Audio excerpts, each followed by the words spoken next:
on the Dockhouse Rugby Show, Dave and myself are joined by a former Super League referee who was one of the first full-time referees in the Super League era. For a career that spanned over 2 decades, he adjudicated on over 280 Super League games. Now an ambassador for the State of Mind charity, it's Mr. Ian Smith. Also joining us today is Mr. Mark Illingworth, host of the Super League pod.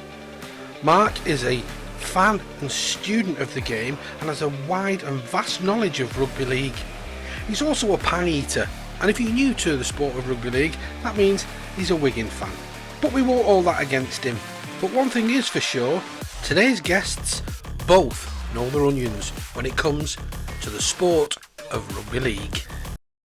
Keith and Dave talk all things rugby league on the Dockhouse Rugby Show, with news, match reviews and special guests from the world of rugby league. Also available in audio format as the Dockhouse Rugby Pod. Gents, welcome. There's a lot to unpack, and we reached out to you this week just because the Twitterverse has gone crazy, the world has gone crazy. Rugby league is dying. It's the Armageddon is coming. Everything is at the end.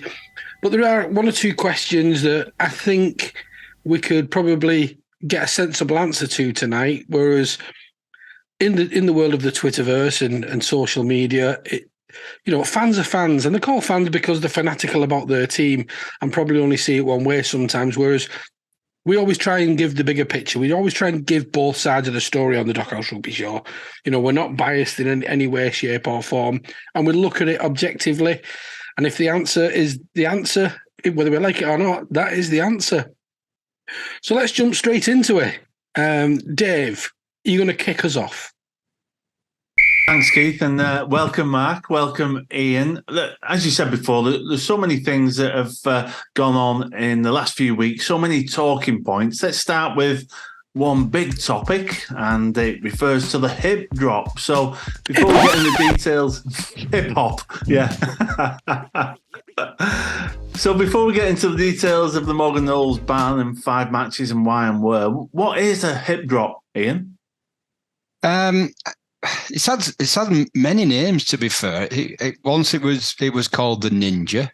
A ninja was where it's like that, wrapping your legs around and bringing you to the floor.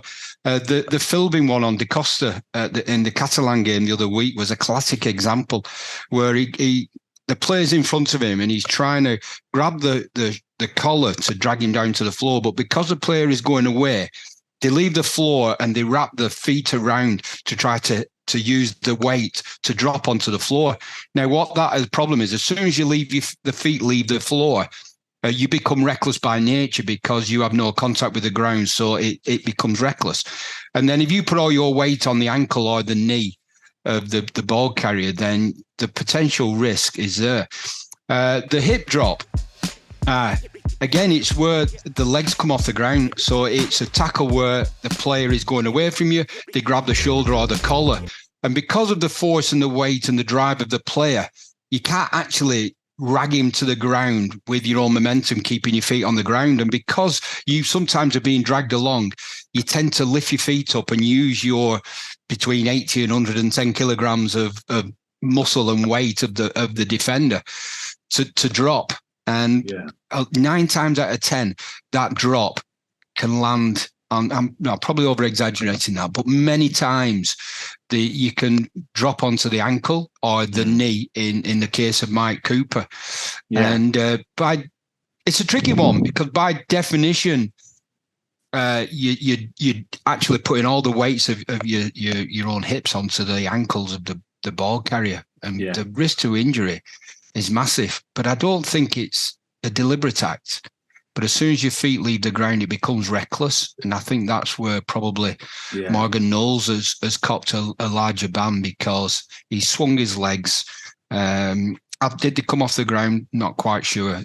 But I would say, I think when you watch those type of tackles, they swing the hip round, I think, sometimes to try and get the legs in front. And when you've got, as you say, all that weight on the shoulders and you swing your own legs or your hip to the side, And then within a split second, all that weight is dropping possibly on one leg of that ball carrier.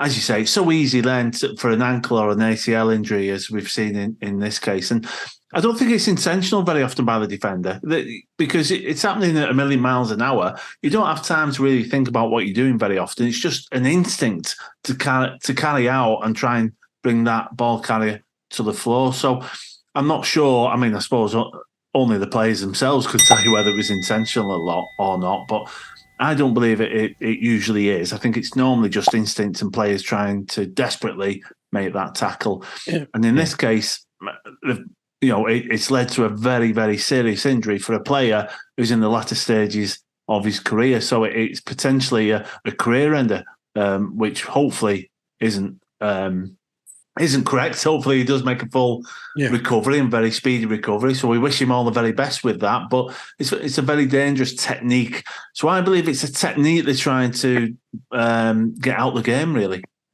I think they've increased the emphasis as well on it, haven't they? Now, I think it's become more aware how serious the injuries from this type of tackle can be. I know, like Jermaine McGilvery was highlighting the 6 months he had out from a similar tackle last year. If I think of like the most clear and obvious example of this type of tackle that I can think of, it was Albert Vete on Ian Thornley at the start of last season.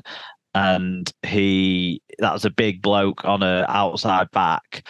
And that was one where he landed on the ankle rather than kind of came down the side by the knees, but left all his weight off the floor.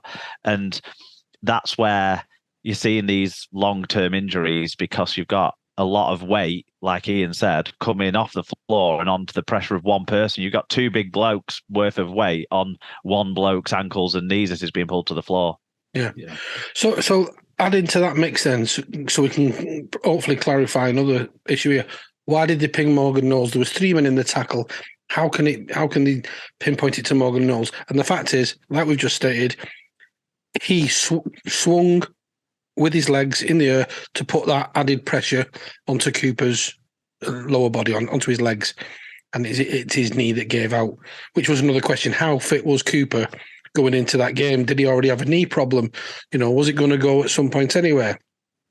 And you answered that, Mark. You quite firmly said no.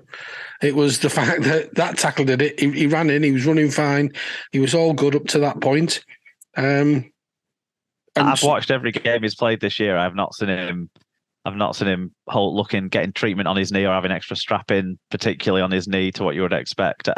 I think this is a prime example of what David was saying about there's no intention to cause injury from the way Morgan Knowles just doesn't think about the consequences sometimes of his efforts to make tackles. I think is possibly one of the things we could say is one of those really enthusiastic players. His whole attitude is built around his defense, really, and his toughness, and he's absolutely class, when he gets it right.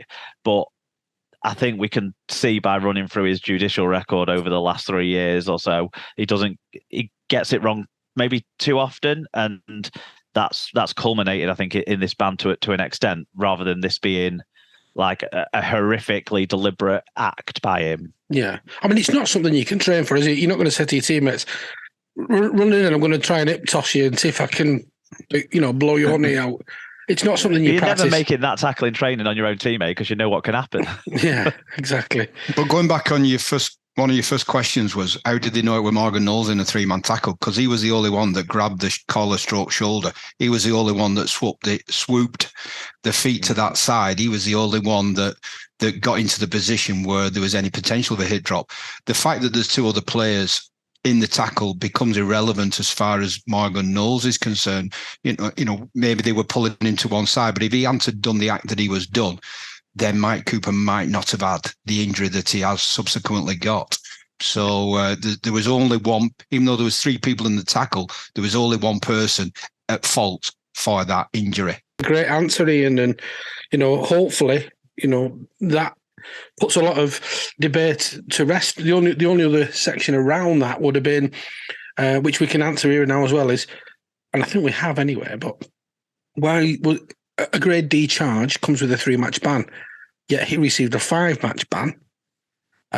Why was that sort of scrapped and upgraded or escalated to 5 matches, and it's his previous conduct and also the length of the injury to Cooper, which comes into something we're probably going to talk about in a bit again, Ian, is the intent, but also the consequences of the actions. You know, you liken it to getting punched in the face. You know, if I punch you in the face and I break your nose, it's a lot more serious than if I just give you a punch and, you know, catches you on the chin and it doesn't do anything. Well, even in our justice, our court of the land, you know, actual bodily harm and grievous bodily harm is about the intent and the injury and the outcome of that intended punch, if you like. So I'm struggling where people are saying, well,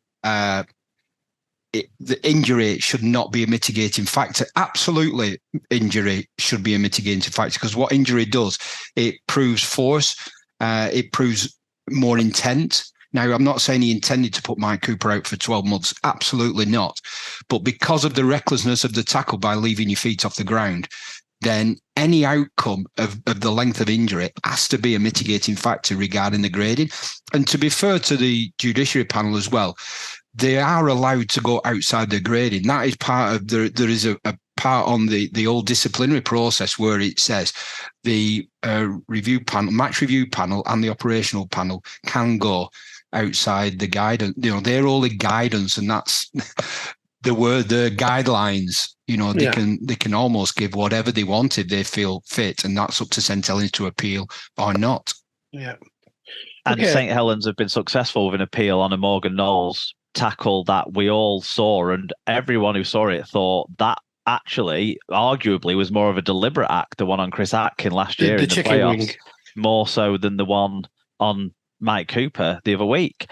And that one, because of the way some of the wording was recorded basically in the first hearing about it was thrown on a technicality, wasn't it? They managed to get a lawyer who was clever enough to understand the wording better than the panel who'd written up the wording did themselves, and Morgan Knowles was able to escape a ban from that incident, and then got a ban from the next game he played, and a ban from one of the next 3 games he played in the World Cup as well, and has already had a ban this year, or a charge certainly earlier this year.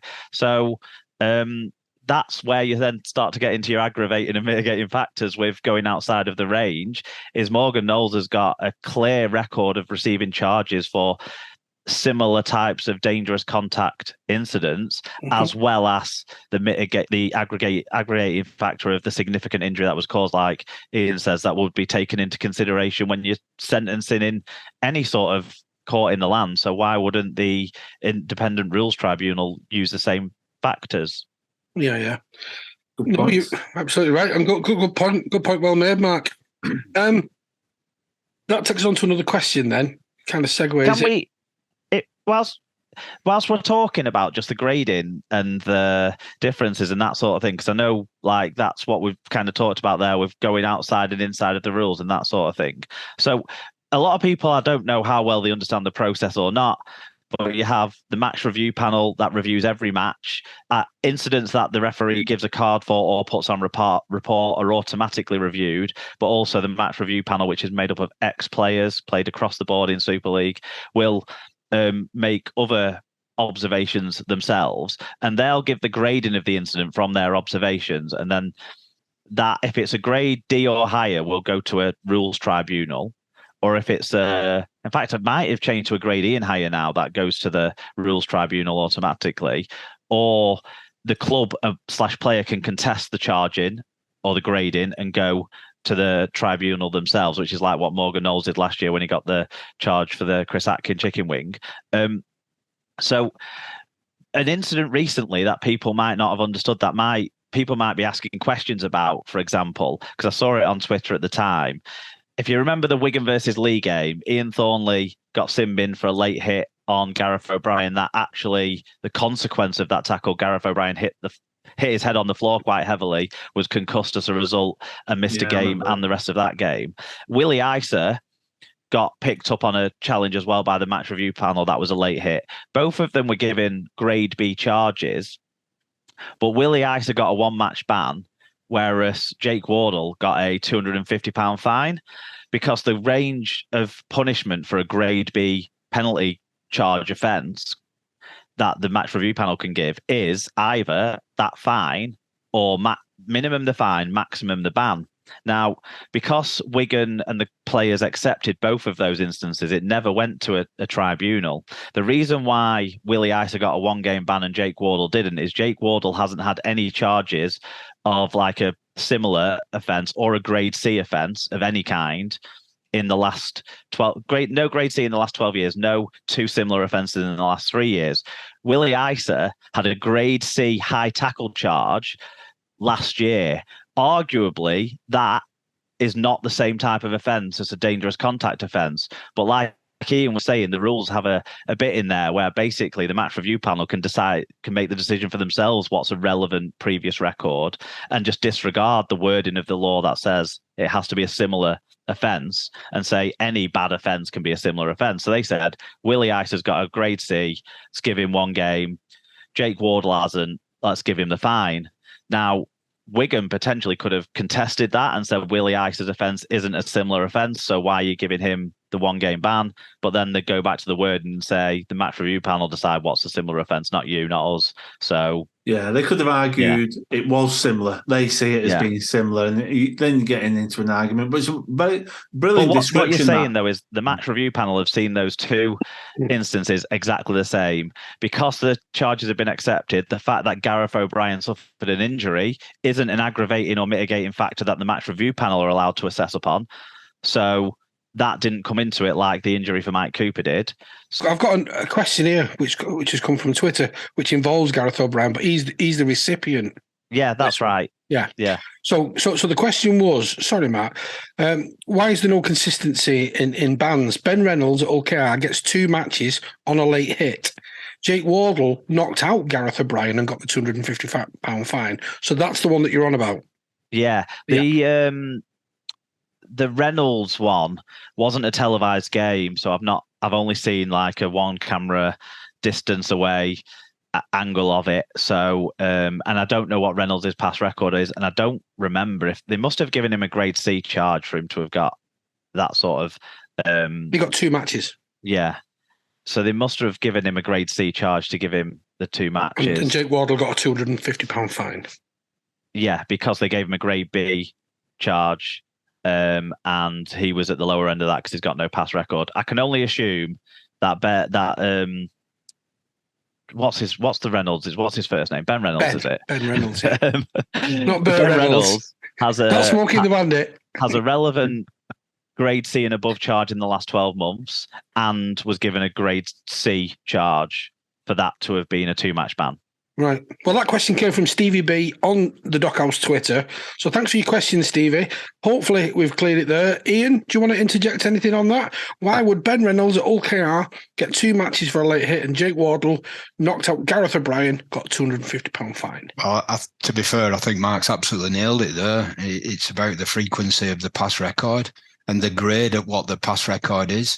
And again, going back to our judicial system in the land, the more offences that you make, the higher the degree of tariff of punishment. And it just makes sense. You know, we're trying to stop players repeatedly making these type of offences. One, to protect the other player, but also to encourage them to play the game within the laws of the game in as physical but as safe as they possibly can.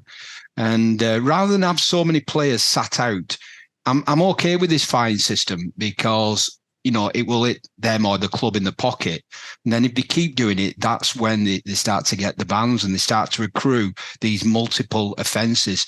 But no, Mark absolutely nailed that. Well done. Well done, Mark. Thank you. Did you get a job on the judiciary panel? Do you know what? I'd love that. I'd probably be more biased than they are, though, because I actually support a club in Super League, whereas I don't think any of them do. No, they don't.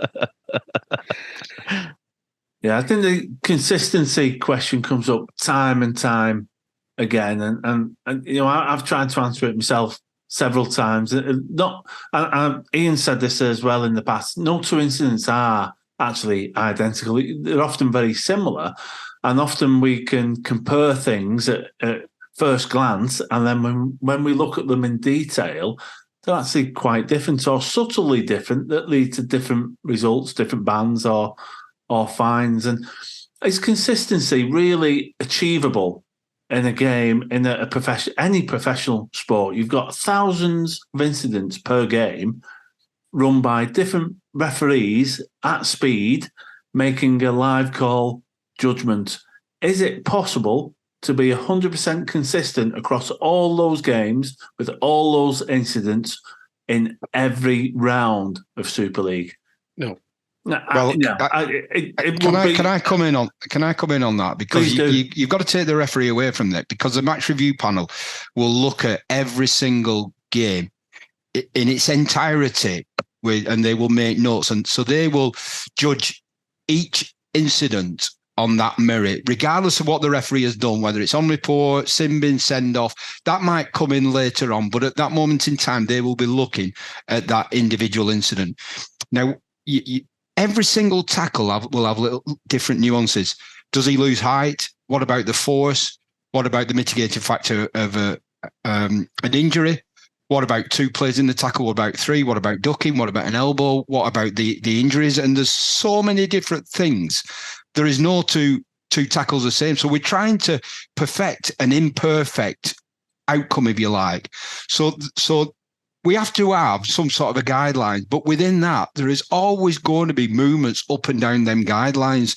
And I think the match review panel on the whole do a really good job. There's a couple that I've disagreed with them. I disagree with I think it would call Sam Walters, the lead player. That was never a shoulder charge in the Leeds St Helens game. But, that's all in my subjective opinion. They're there, they're doing a job. At some point, somebody has to put their hand up and make an ultimate decision on that grading. And on Twitter, you see people who are pulls apart on that end and pulls apart on that end. So you will never, no matter what you do, you will always have some people who disagree. And they've got to do with honesty, with integrity, and do within as clear boundaries as they can get the right outcome. And it's virtually impossible. Let's not forget the boundaries and the structure is agreed upon by the clubs. They have representatives that go to these meetings in the off season and agree. They've agreed on the changes that have changed the way that the bans are handed out this year, so that there's more fines and fewer bans. They'll have agreed on the different wordings for the different categorizations of the tackles. So, the match review panel are just trying their best to apply the rules that the RFL, with lots of input from the clubs, have come up with. And on that Ben Reynolds one, he actually got a grade D charge, so it won't have been his past record. He got the bottom end he could get for a grade D charge. And with late hits, because David, I know you want to talk a bit more about late hits anyway. The thing that makes a difference with a late hit, and Ian will be able to talk more about how the referees can see this on the field, and then how the match review panel maybe can see this more afterwards. But it's all about really the flexion of the neck, which obviously comes from, in part, the impact of the tackle and the timing of the tackle and the lateness of it, or the angle you come in from with the late tackle as well. But the flexion of the neck is where the grading comes from. So if someone gets hit and then gets knocked out because there's maybe some incidental head-to-head contact, or he hits the floor hard after getting the hit, that might not be as bad in terms of the way the late hit is viewed by the match review panel, because that's all about the flexion of the neck. In terms of the possibility of causing injury and that sort of thing. Well, it's a good point. I suppose we can move on to that now. It's a natural movement into those late hits. We've seen a lot of bans this year and a lot of talk and sin bins because of late hits. So when is it late and when is it just the ball carrier making the defender make a decision and slipping the ball? How does a referee make that judgment? Have you any insight into that, Ian? It's just like that. It's literally just that. Can the player pull out, or is he committed? And it is literally a fraction of a second. At pace, a defender genuinely goes to make a tackle and he passes it. Because what you got to bear in mind is an halfback in particular, where most of these are put, an halfback wants to draw contact. He wants to draw collision. He wants to commit a player to him who hasn't got the ball. So the play is designed to almost create late contact. But then there are times where a defender will think, I'm sick of him, keep running around and not getting a glove laid on him. So I'm going to let him have it as soon as he's passed the ball. Whether he's got the ball or not, he's having sometimes whether he's got the ball or not. But Mark's absolutely right. It's about the flexion of the neck. It's about the risk of injury to the spinal column, if you like, rather than the actual concussion of hitting the ground or clashing heads. It's more about the flexion of the neck. And if it's a push, then again, you can go on force. You know, if it's a little push where the end might go back a little bit, is different than they come in with a swinging arm after he's passed it. And you can obviously see the big. So even that, the flexion of the neck will be judged on force, the amount of whiplash that created. So it's not necessarily just about the lateness, it's about the force as well, and how much flexion on the neck that force has caused. So is that in part, though, Ian, because the ball carrier has passed it and isn't expecting contact because they've relaxed their body, relaxed their neck, because they go into contact all the time and don't get the same level of whiplash as you get from a late hit. So I'm assuming it's because it's more aware of that happening when they've passed the ball, they've relaxed, and then the shots come in. So the neck is relaxed, the muscles are relaxed. And it's also the vast majority of these are from behind. So again, they probably passed and relaxed, and then that it's like in a car. The whiplash injuries tend to be when a car hits you from behind. The first thing of your head is to rock back, and it's that rocking back when you pass the ball and they come in from behind. When you're going into contact and you're bracing and somebody hits you from front, even though your head might come down, that is not the risk. It's that going back where there's a higher risk of flexion to the spine. So I suppose if you've drawn the defender and committed them, you're going to get the tackle. So even though you've passed it, you're bracing yourself as you would if you were driving the ball up. So you're not going to get that same level of whiplash. And that's a fair late hit, even though the ball's gone, because it's a committed tackle, as opposed to a split second later, the ball's gone, you've relaxed, and boom, you've got a whiplash injury or you've hit your floor on the head. So it seems something they're more aware of this year. Sorry, I missed that. It seems to be something they're paying more attention to this year. Yeah, because they're trying to clean the game up. They're trying to make the game as physical as possible, but as safe as possible for players. And the whiplash injuries and the neck flexion injuries, potential long-term. So they're trying to stop players needlessly, not committed. They're not trying to stop committed players. They're trying to stop the needless push, mainly on the halfback, but it's not only, but on the halfback who's running across, who passes that ball, and somebody then comes bowling into him from behind, a needless risk to injury. Where in the past, it might have been a penalty, but now it's a penalty and a charge. Thanks, Ian. Thanks. The flexion of the neck sort of language, the first time I noticed that being talked about quite a lot was probably 2019, maybe 2020, going into 2020, was when I heard that getting used a lot in the match review panel minutes and that sort of thing. I think so. It's just becoming more aware of different things. I think constantly the game's getting more aware of stats and information and things like that. I mean, one of the things you've seen this year is less charges and stuff on some of the high tackles, or even some of the high tackles that we thought would be a yellow card or a red card in the past. The referee saying it lost height and you were doing you hit him in the head, so I've got to give something, but you weren't. It's not fully through your own actions that it's hit him in the head. And I think the Brad Singleton one in the Good Friday game is an example where he's made direct contact. It was a reach, not a swinging arm. I mean, watch it as many times as you want. With St. Helens fans will tell you it's a swinging arm, and I'll tell you it wasn't. But I don't think it was. It was a reach. But he's hit him straight in the head. And normally you'd expect that to have been a card or a charge. And it wasn't, because they've changed how they view that. But part of what's informed them changing how they view that, there's a big study done where it says most of the concussions seem to be the defending player making tackles wrong rather than them getting hit, the attacking player getting hit in the head. So it's always being educated all the time, these things. Which makes it the bizarre thing about, sorry for cutting across you, Keith, which makes the rugby union thing about tackle from the waist down ludicrous, in my opinion. because the vast majority of them concussions are players getting the head on the wrong side, or Defenders two players hitting hips. coming in are clashing heads. So if you're going to make tackles from the waist down, you're going to create more of that. I've been concussed twice playing rugby, and both times were I went low and got my head in the wrong position, the hip. It's surprising how many concussions happen from the hip. Hip or a knee. I got one off a knee. Doing a tackle, coming down, sliding down. They've escaped out. Boom, gone. Yeah. Which is why you changed your tackling style and started tackling people around the head. You found it much safer. Was much. I had far less concussions when I was doing head-high tackling, I've got to say. But Mark's made a fair point there regarding the height. You know, that is a thing that the referees have changed. You know, because Brad Singleton, if I can't remember who the ball carrier was, but if the ball carrier had kept the same height, you are allowed to swing with a swinging arm, by the way. You're just not allowed to make contact with the head. So even if it is a swinging arm, if the ball carrier hadn't lost height at the very last second, we're talking about, you know, at what point is it committed, or at what point is the push for the whiplash and the flexion of the neck. And it's the same with that. Brad Singleton, whether it's a swinging arm or a grab, whatever, if it wasn't for the ball carrier losing height, that would have been a perfectly legal tackle.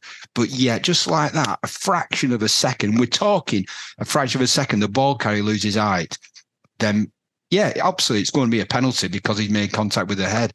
But I'm cool and I'm okay with the benefit of the doubt now going with the defender, because he did not go in with the intent to clock somebody around the head.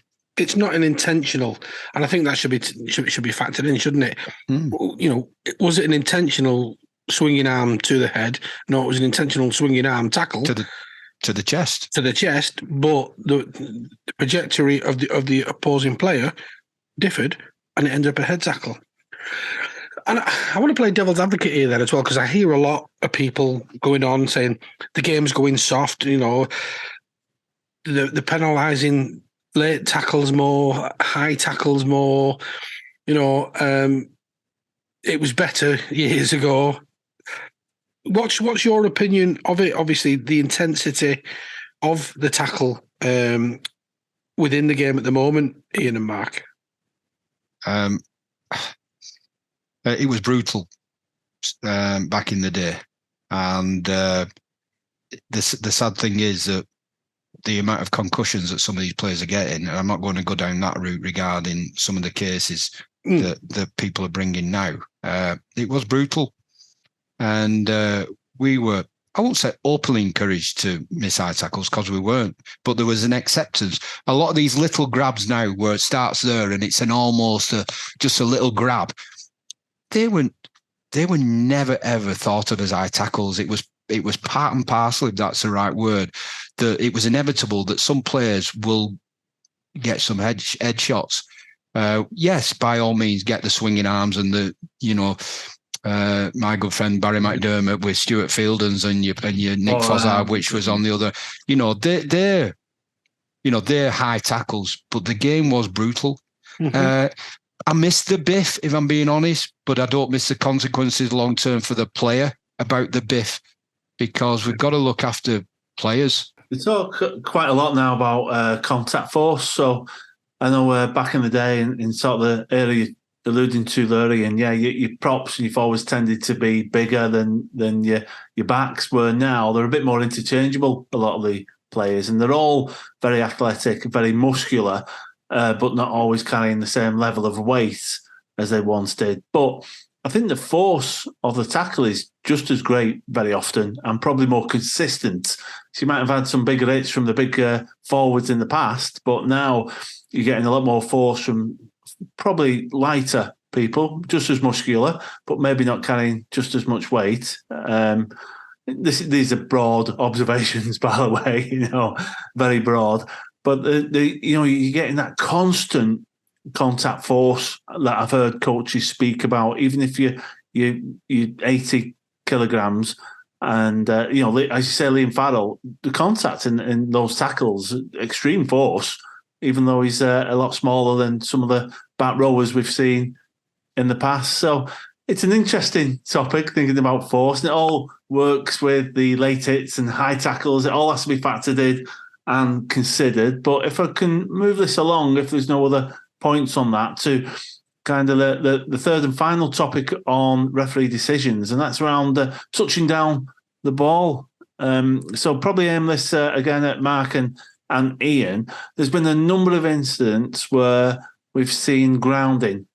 Can we talk about the Morgan Knowles ones and the Saints fans who thought that was a try because they found a still where the hand was on the ball on the floor, like 2 frames after it was completely in no control whatsoever? Is that one of the ones on the list? But that possibly. One is Well, there's been so many this season. I don't remember in any previous season so many talking points on the grounding of the rugby ball. So you've got several where, if the kick through, can you dive on it and touch it down with any party of your body? If you've got control of it in your hand, you lose it, but catch it again before putting it down. Is that fine?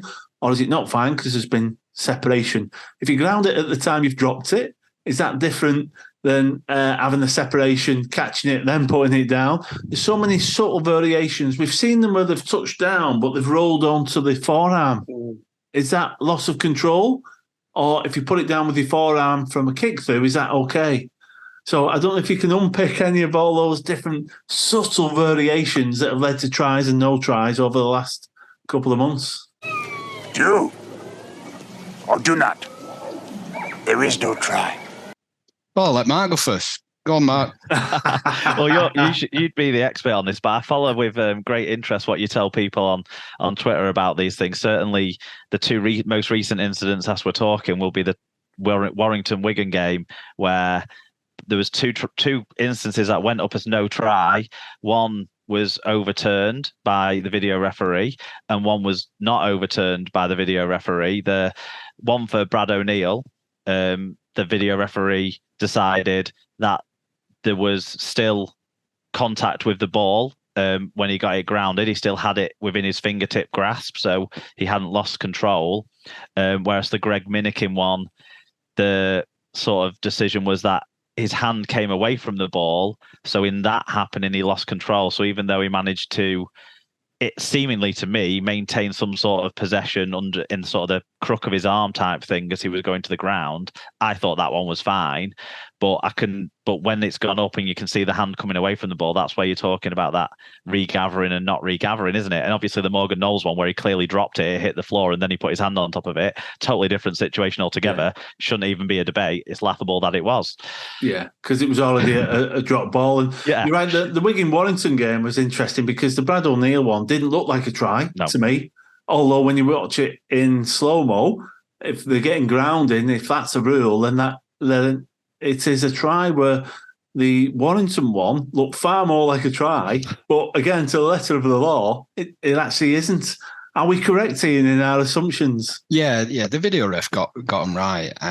If you have hold of the ball, if you go down to do the ball, score the try, if your hands come away from the ball, you then have to re-grip it. You can't catch it up as it's on its way down and just put it with the flat of your hand. You have to re-grip the ball before then you put it down. If you have hold of the ball in one hand, you've already got grip of it. And even if then, as long as it doesn't come away from your hand, all you have to do then is take it to the ground, which what happened in the first Wigan try the other day. He's put it down, he's gone and he's scored it.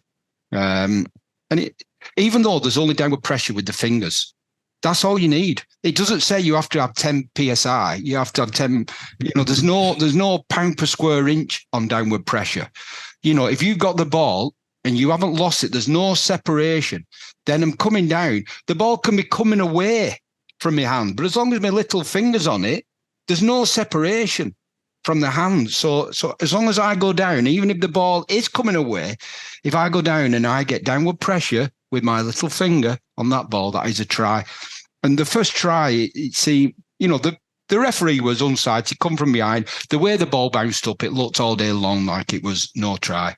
But the video ref, you could clearly see that there was no separation and the fingers were bent back. So that means there was downward pressure, and that is a try. The second one, the Minikin one, the live call is crucial on that because the live call goes up as no try. So what he's saying is that the hand came away from the ball. So you couldn't prove that the hand didn't come away from the ball. So therefore, the video ref had to go with the live call. In my opinion, if the live call would have been try, because you wouldn't have had any evidence because of optical illusion and the hand totally come away, you would have given a try because you couldn't prove that there was a gap between the ball and the hand. But because the call went up as no try, you couldn't prove that there wasn't. So the live call on that was crucial. And because the live call was no try, Tom Grant, the video ref, had no choice but to come up with no try. Would it have made the difference to the game? No, it was 13. It should have been 13-12. It's. I think there's an irrelevance to that, David. Though the refs don't want to. They don't want to get it wrong, even if the outcome is immaterial. The outcome to them might be material because it might be the difference in them being in championship next year, or instead of getting, Warrington Saints this week, with respect, they get Wigan, Wakefield, and you want Warrington Saints this week. You want Salford Catalan. You want Leeds. You don't want with respect. I was at Wakefield today. You don't want Wigan Wakefield because there's a highly likelihood that it will be a very high score. I'm not saying the rest will go in expecting that, but we're not naive. We're not stupid. We know which teams are better than other teams. So there is a consequence. People say, there's no accountability to the referees. No accountability. There's more referees get dropped for making a mistake than any players. Yeah. Will Minikin get dropped for dropping the ball over the line in the last seconds of the Warrington game? Absolutely not. Mm-hmm. Last season, I thought James Child was the best referee in the competition in the first half of the year, and he got the Challenge Cup final, didn't he, off the back of his performances in the first half of the year. And then he was video referee at a game at Leeds, where there was a try awarded incorrectly by the on-field referee, where Harry Newman dived between a defender's legs, and through, or was Harry Newman? I think Harry Newman scored it, but he dived through the marker's legs, took out a player. Went up to the video referee, who was James Child. Everyone knew that James Child should have been overturning that, but James Child made a mistake and went with a live call and allowed that try to be given. James Child then didn't referee a game in Super League for 6 weeks, I think, after that. And he was the best referee in the competition up to that point. Well, that's my opinion anyway, but he clearly was thought highly of by the referees department as well because he got the Challenge Cup final. And I just thought that, that shows the scrutiny that and he wasn't the only one who made a mistake in that instance, but his was the more clear one because he had the time to sit there and watch it and call it right. And he lost his games for the next 6 weeks because of that. Yeah, and who knows if that played a part in his decision to retire. Yeah, the punishment was disproportionate to the offence, if you like, what James made. James had a brain fart. He just lost and he gave an incorrect decision.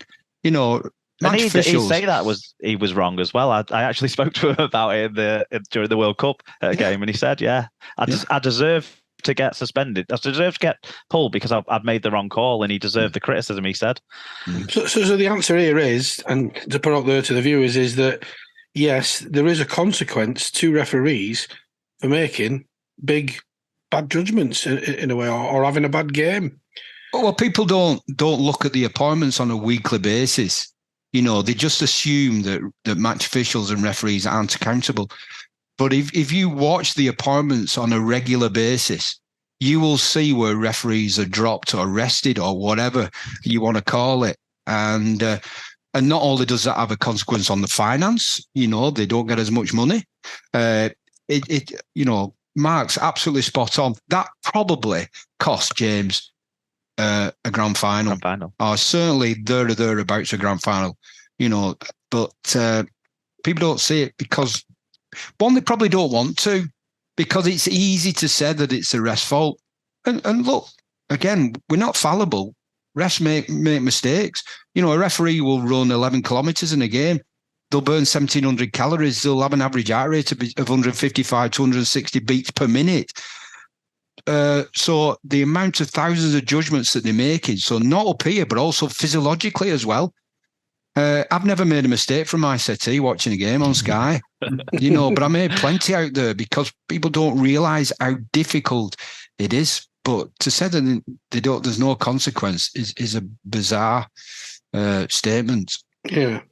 And I'd like to change the mindset towards referees as well, because they are the pantomime villain. Everybody, either side, would, not favour a referee before a kick-off. And yeah, when your team knocks on, you don't boo him. You don't call them all the names under the sun. You just don't. They don't do it again. And if they do it 2 or 3 times on bouts, yeah, they might get a bit of stick from the crowd. But that's it. People love them again. Whereas with a referee, like you say, you're making constant decisions under immense pressure in split seconds of time. And I think they should be given a fair crack of the whip, really. And people should back off and just realise that the people doing a job for pay. And if they don't do it right, like you say, Ian, they'll go to the lower leagues or a lower game or miss out on a cup final and they get hit in the pocket. Mm-hmm. There are consequences to the job. And they don't do it on purpose. No. Yeah. Well, if it was easy, everybody'd do it, wouldn't it? Yeah. But I just want to pull you up on some of what you said before, Ian, if I can, and if you don't mind. You said you wouldn't want to do like a Wigan-Wakefield game where let's say it's like 60-0. Why would you not? No. I know it was probably a bit tongue in cheek, but is the games where if it's one-sided as a referee, what would you not enjoy about that, or does that not matter? Look, it was slightly tongue in cheek, but I'll tell you now that all the referees, the full-time referees this weekend, they'll be wanting Warrington Saints on Thursday. They won't it's be a wanting. profile thing, isn't it? Rather than a disrespect to the you don't wanting to. They don't think necessarily Wakefield, Wigan, whatever. No one is going to be really paying attention to that game unless Wakefield beat Wigan, and which would be a surprise. Whereas everyone will be watching the Thursday night game on telly, the Friday night game on telly. Everyone will be watching, to see if Warrington can keep top, because they won't be top if they lose on Friday, or if St. Helens can, keep sliding towards relegation and being in that battle with Wakefield. Yeah. So but going back to your original point, it's there is a competition within the refs department. So if you get that game on Thursday night, you know that you're running well. If you get the Wigan Wakefield with respect again, you'd be thinking, right, what do I need to do to get the Thursday, Friday night games with the big teams? Right. What am I doing something wrong? Because there are hierarchy within Super League games. Like there are, the refs want to be on them best games. That's human nature. Yeah. They're incredibly competitive bunch, as we were. With some incredible characters. The first 6, I was in the first 6 to be made full-time in 2006. There were Ashley Klein, Richard Silverwood, Steve Ganson, Phil Bentham, Ben Thaler and myself. And there were some strong characters, but they wanted the finals. They didn't want to pat me on the back and say, oh, well done, Ian. Not that I didn't get any, by the way, but, they wanted them. And so really competitive. That's why they don't want to make mistakes. It don't matter. It doesn't matter. Wigan still won the game. It does matter. I can assure you to me, Chris Kendall got that decision wrong on Friday, which he didn't, by the way. He will have been gutted. Yeah. Does it give you, or is it a bit more intense when it is a televised game and it's a big game? And do the butterflies kick in, or is it just like any other game? Or when it's a bigger one, do you feel it a little bit more? Yeah, of course you do. I think that's human nature. It's, whether it's conscious or subconscious, but when you walk out and it's just electric, and you don't know the outcome. You don't know that because, and you look around and you see all your different protagonists, and you're thinking, right, I've got to be careful of him stealing ball. Got to be careful there. It might be a high tackle. Got to work on this right on the edge because I've noticed that they keep going offside in other previous games, and you're muddling it, and it's just wonderful and you've got all them emotions, and even now I can feel the goosebumps just coming up, and you want them juices to flow. But also, what you've also got to do is, on the Wigan-Wakefield game, again, going back to with respect, you got to prove that, right, if this is where they see me in the hierarchy of Super League, I've got to show my coaches and my bosses in the game that this game isn't beneath me. And I want them to show, I want everybody to see that really Ian Smith shouldn't be on this Wigan-Wakefield game. He should be on the next Saints-Warrington or Wigan-Saints game. And that's the mindset that you have to have as a referee to prove to your bosses in the game that you want the next big game, you want the semi-final, you want the final. It's a way of always striving to better yourself and be seen to do better and climb that ladder.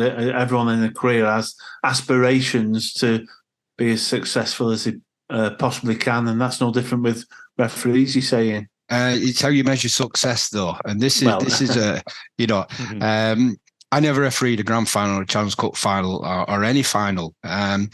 But when I first started refereeing at 30 years of age, my ambition was to referee one Super League game, just one. That was it, one Super League game. I refereed 282, so I overachieved 282 times on my original ambition. So again, it's where you measure ambition and where you measure what is success. Well, there is a philosophy that you may be aware of that your personal satisfaction comes from where you believed you would be in your life at this age in terms of achievements to where you actually are. So if you believed that you would be not in employment at all and you're working in a very basic job role, you can be very happy because you've exceeded your expectations.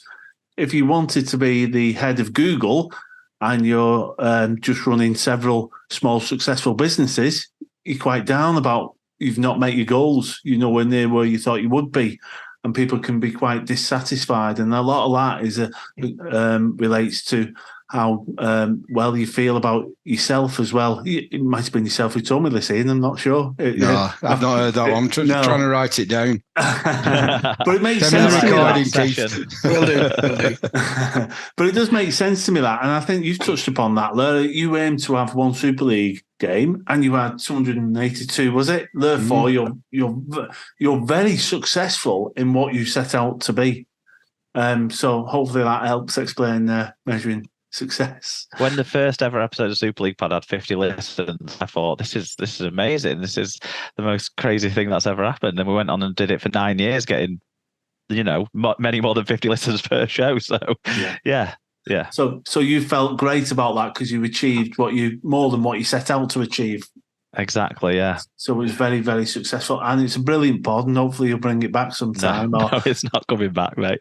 I don't know about that. I'm going to keep pushing you on that. I think we've got a little winning formula here with certain things that come up. I mean, Mark, you're very good on your statistics, and your memory recall is far better than mine. It's amazing, mate. And I haven't got the direct experience that you three have got of actually being involved in these high pressure moments. So from the sidelines, I just need as much knowledge as I could consume. But that's why it works. It's it's a nice little mastermind that we've got going on here. It's great. I think there's. Can I ask Ian a question before we move on to your stats, David, that you want to talk about? Is that all right? Because whilst we're talking about performances and things that have happened in games and stuff, did anything ever happen to you like what happened to Tom Grant in the Castleford Wigan game earlier this season, where effectively he got in the way of the play, didn't he, and stopped what could have been a try being scored in that game? And how would you react to that sort of a moment in a game as a referee? I don't think I ever got in the way that way. I have got in way of fullbacks who were going across and trying to get across, but I think some of that they was trying to make an excuse. There was one St Helens going back many years ago, and I can't think of the second row, what he was called, an Australian, Darren. Derek McVeigh? No. Anyway, it don't matter. So he went into the in-goal area to score a try, and I couldn't get out of the way, and he pushed me over. As it happened, Was it not Jared McCracken? no, can't think who it was. He had a brother who played in Super League as well, but it don't matter. And he run into the in goal at Knowsley Road, and he pushed me over because I couldn't get out of the way quick enough. And as he dropped the ball, but as it happened, it doesn't really matter because if you drop the ball over the in goal area by running into the referee, it's covered by law anyway. So the try was still awarded where he dropped the ball, but I just couldn't get out of his way quick enough. So. Yeah, I got pushed over, and it was quite fun. I think they showed it on Soccer AM. Watch me just doing a tumble and kept reversing it and doing a tumble and reversing it. So that was, but no, I can't remember a player running into me in the field of play to prevent a try. But I can remember fullbacks trying to say I'm in the way and just push me out of the way a couple of times. Because the referee will be like a fullback. When the ball's going that way, we will track so we can see it. So if there's any drop-offs on the back on the inside. So if you ever watch a referee, they'll almost mirror a fullback's movement across the line. So sometimes you can get in the way of a fullback. I hope that answered it a little bit. Yeah. As a player, I used to run at the referee from acting halfback because that's the only place there'd be a gap. Is that when it was 5 meters or Pardon? Is that when it was 5 meters? It was 5 meters then. Yeah. You'd never run at me now at 10 meters. No. I wouldn't run at you now. Well, no. I wouldn't make it. They wouldn't be as fit as the referees are.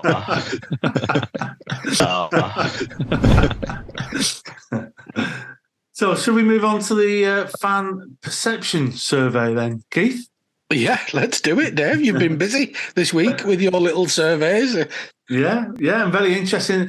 So, I've run several fan perception surveys, and it's to get the views of the fans on how they see referees, match review panels, and teams, and so on. And really looking forward to hearing Mark's views on these because, as you said, Keith, Mark's excellent at things like data and understanding data.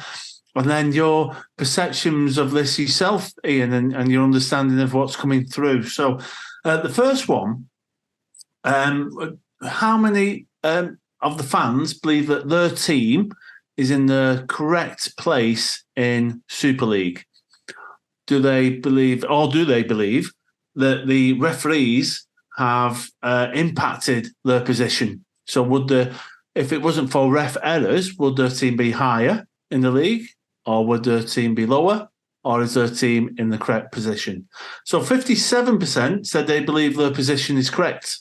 So their team's position in Super League is accurate and correct.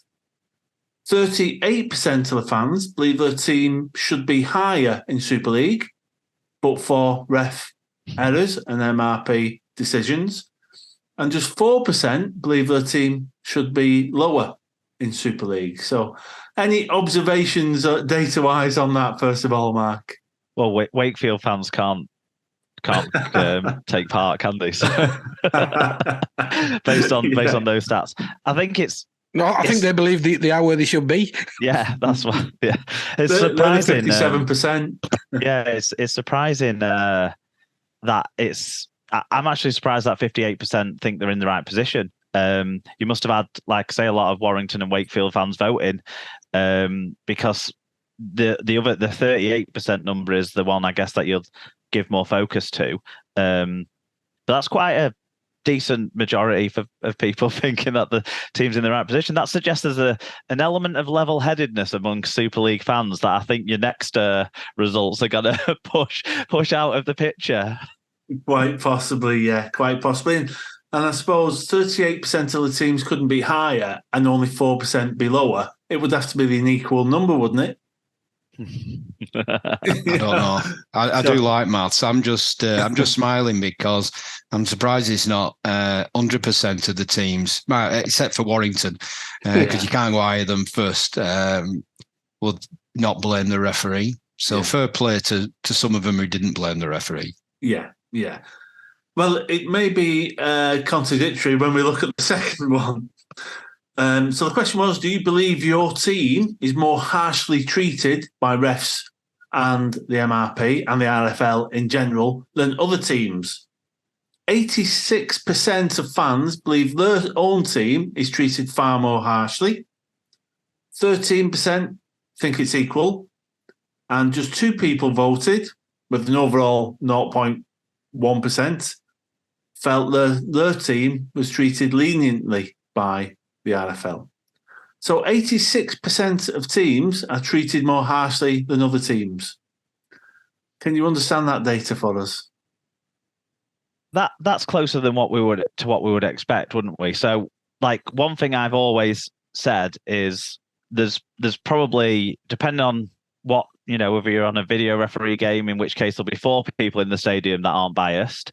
If it's a no video referee, you've got in-goal judges. There's 5 people in the stadium that aren't biased. Outside of those 4 or 5 people, everyone else is biased. So you would expect most people to think that their team get the wrong end of the stick, because that's, in a way, it's part of our job as fans, isn't it, to think a little bit that our team are badly done to and try and put some pressure on the referee. You'd wonder if, say, it was the opposition fullback throwing the forward passes that Brent Webb used to throw to set up tries for Leeds Rhinos for all those years, would he have got away with it in front of that South stand, shouting forward at every single pass, no matter how many yards backwards, sideways, or what have you it might be? The job of the fans is to put a bit of pressure on the opposition, on the referees, and put a bit of support behind your team during the 80 minutes, of course. Where it becomes a bit silly is when it rolls over into things well outside the 80 minutes, like voting in this poll that your team is more harshly dealt with, because you're looking at this with only the angle of what you see as a fan of your team. And I've learned from many years of trying to watch as many Super League games as possible, that within games there might be games that feel like the decisions go one way or another, but actually it's pretty much consistent that when mistakes are made equally amongst all people. And don't forget, the referee has to make more involvements in a match than any other player has to make, so they're bound to make some mistakes. So yeah, that doesn't surprise me because of how biased we all are. But at the same time, it's nonsense and can't possibly be the truth that every team is more harshly dealt with by the referees than every other team. Well, I think it's great that everybody thinks that their team is harshly done. So at least it's a complete circle, isn't it? Yeah. All right, it's not 100%. One thing we agree on. But so if every single fan always used to think I favoured the other team. Well, so that means I've favoured all the other 12, or all the other 11 out of 12. So therefore, it's a perfect symmetry, because I can't be biased. I can't be biased against every team. Two teams are playing. Apparently, I'm biased against both. Well, I can't be biased against both. I'm biased for both. So that's the beauty about that stat. It just shows that everybody thinks the referee wants the other side, but even the other side think that the referee wants that side. So it's a great stat. I don't think you actually see the errors that go in your favour.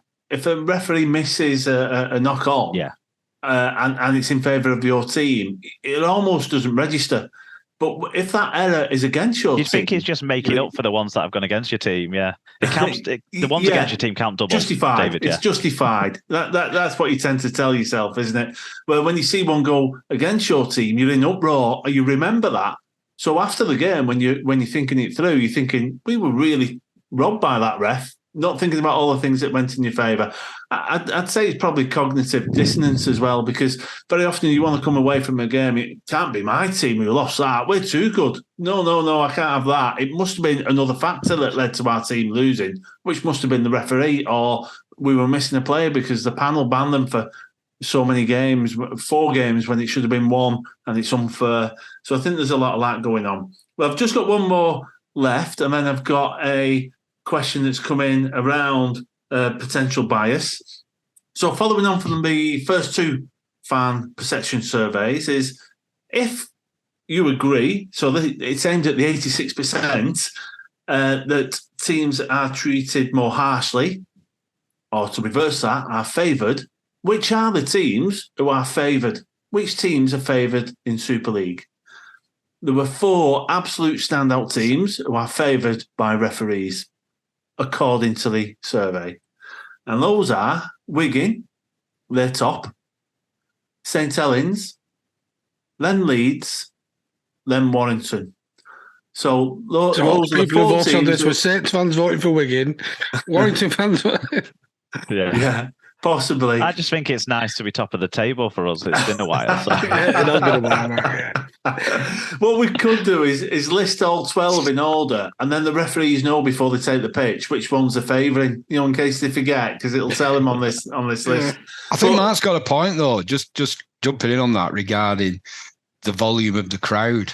What you get is you get a genuine penalty that was needed to be given. But because the crowd have bellowed it, there's almost a perception that it's a crowd penalty. And I used to always say to my touch judges, if you hear the fans saying offside, offside, offside, I do not want you coming in with crowd penalties, because it's almost like a gotcha. Well, the crowd have been paying for it and that cheer, so you've almost got to get rid of that. But because them 4 teams are the best supported and the loudest, the perception is from the smaller, in inverted commas, smaller teams, is that they're just giving crowd penalties. And I hate crowd penalties. The penalties are genuine, but because the crowd are paying for it, for the lesser teams and the lesser supported teams, Brian McDermott always used to say to London Broncos, because the Norway fans travelled up to your Wigan, your Leeds, your Saints, there was no shout of forward. There was no shout of get them onside, because it wasn't there. So all the penalties seemed to go for Leeds, Wigan, Saints because of the volume, which is exactly what Mark's saying there. Yeah. But whether that's subconscious, because I would never go out and consciously give a crowd penalty because I used to hate it. But sometimes they are necessary. You've just got to give them because it's the penalty's right, not because of the crowd. But again, going back on perception is, the crowd's given that. They shouted the loudest and got it. And because they're shouting the loudest, they got it. No, they got it regardless of what the crowd said, because the opposition were offside. But perception is 9/10 of the law. What jumped out at me at this is those 4 teams who are favoured far more than the others. 3 of them are the most successful teams in Super League, and one of them is the current top of the table. So have they only been successful and are Warrington only top of the table because they're being favoured by referees, or are they top of the table because they're the best teams and therefore it appears, as you say, it's just appears in the perception that they get favoured? Which one of the two? Well, the top of the table because it took them 9 weeks to play Wigan. No, but the top of the table because they've got George Williams and Paul Vaughan, who are probably the 2 best players so far, all told, this season. That's why at the top of the table. But the reason why, like you say, those 4 teams come out on that list is because they're the 4 most hated teams. So they hate each other, like Keith was pointing out, and then all the other 8 teams hate them too because they're the successful teams. So obviously Hull FC are a very well supported team and had some success a few years ago in the Challenge Cup, but right now their fans are probably ducking social media anyway, so couldn't get involved in the poll to say it's the Robins that are the most favoured team. Well, many fans would argue it's because they're the top teams, referees assume that they're going to be onside and therefore don't give them offside even though they are. So there's a subconscious bias. It's not something I've ever bought into, I'll be honest. Not that subconscious bias doesn't exist in humans and human society. It does. But you simply call them whether they're onside, offside, whether it's a knock-on, not a knock-on. I don't believe a subconscious bias plays as any significant part in all those decisions. Can anyone prove me wrong? Look, what you find is, forget the offsides for a minute. What you find is the best teams have the best players get the best contact. And the best contact means that you don't need to have that second leg pull. That means you don't have to go back in with the hand on the ball to slow the ruck down, because I've slowed and controlled the ruck just purely on dominance. And I can go into the Wigan Warrington game. There was a lot of chat about play the ball speeds. Wigan earned the right to control the ruck speeds on Friday night because the first up contact was tremendous and Warrington didn't have any answer to it. So if you've got the better teams or the better players, I can't ever remember, what was he called? Played Brisbane great. Went to Bradford and Catalan. Just forgot his name. Steve Menzies. I can never ever remember penalising Steve Menzies for interference at the ruck because he's clinical. The way he bent his back, the way he drove, the way he cut a player in half, the way he ended up on that tackle. He didn't need to go put his hand back on the ball. So the better players will be penalised less because, by definition, they are better players and they will end up in better positions. So therefore, the 10 metres are coming back. They set. They don't need to go early because they know they'll win the next collision. So that's why they're the top teams, because they got the best players and they don't need to be penalised like the poorer players that are hanging on, if you like. Yeah.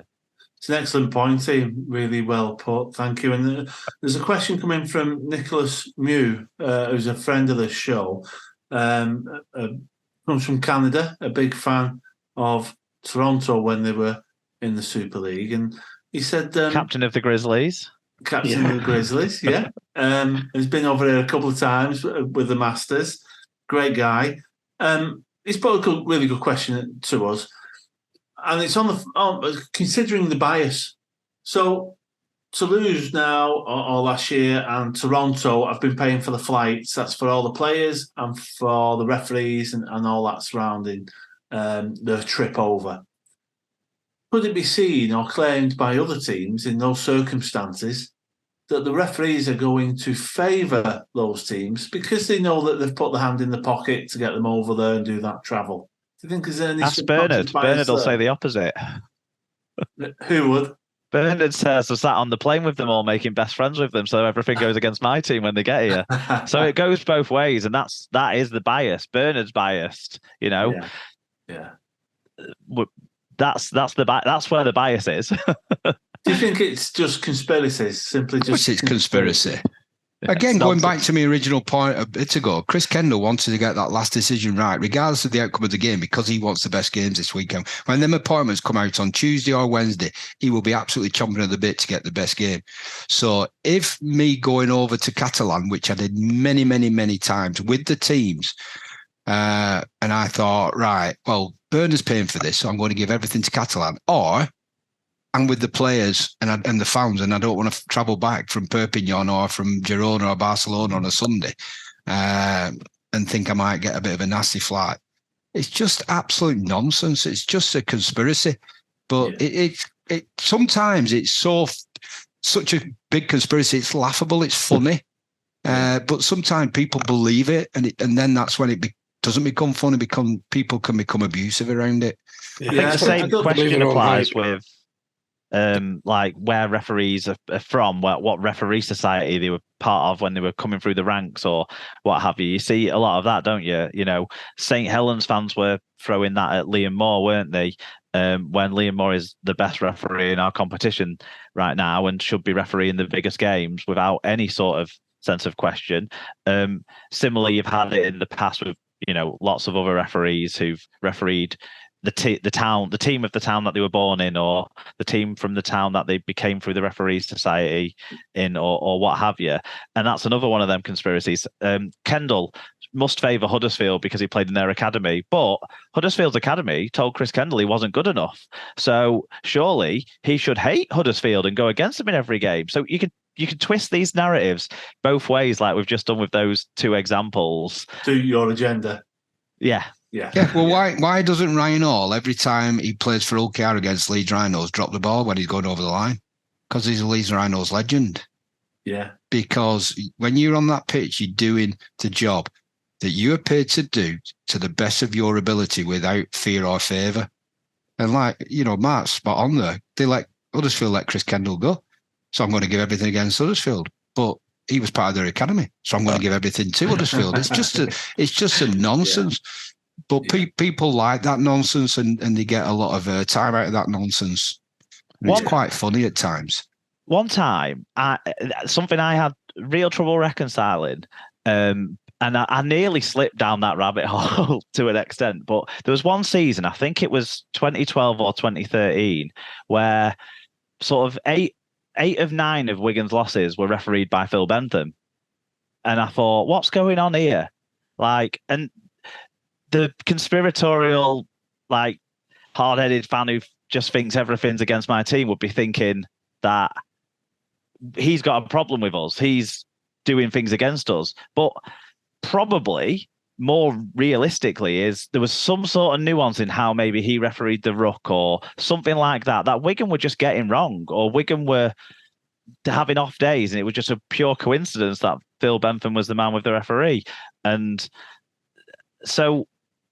But I could have sat there and come up with a conspiracy easily about that when I worked that out. I don't think a lot of Wigan fans at the time worked it out. Otherwise, they would have been all over it, I'm sure. But it's not a conspiracy. It's not because Phil Bentham hates Wigan. It's not, it's not because he broke his leg there against Hull KR or what have you. I was video ref on that. I heard that. Yeah, I suspect it's more coincidence, because statistically, if something can happen, at some stage it will. So you toss a coin. If you get heads now, you toss a coin again. You're not more likely to get tails. It's still 50-50 next time.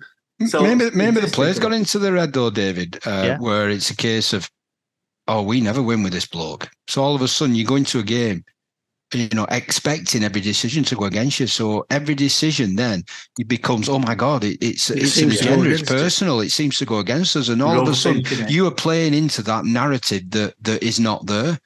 Yeah. And that's another thing with the best clubs with the best coaches. That year Wigan still got to finals. Wigan still, I think, won either the league leaders or one of the trophies, because Sean Wayne would have been saying to the players, it's not, they're not, we have to be better when he's refereeing our games, not he's a problem that we have to be worried about. And I'm sure that's what Justin Holbrook would have done with his teams, and Christian Wolff with these dominant St Helens teams that they've coached. I'm sure Brian McDermott would have been the same with his Leeds teams that were so successful.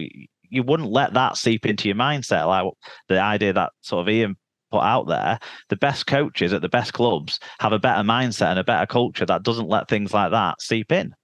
Yeah. The answer is to play better. All of these two play better. Take the ref out of it.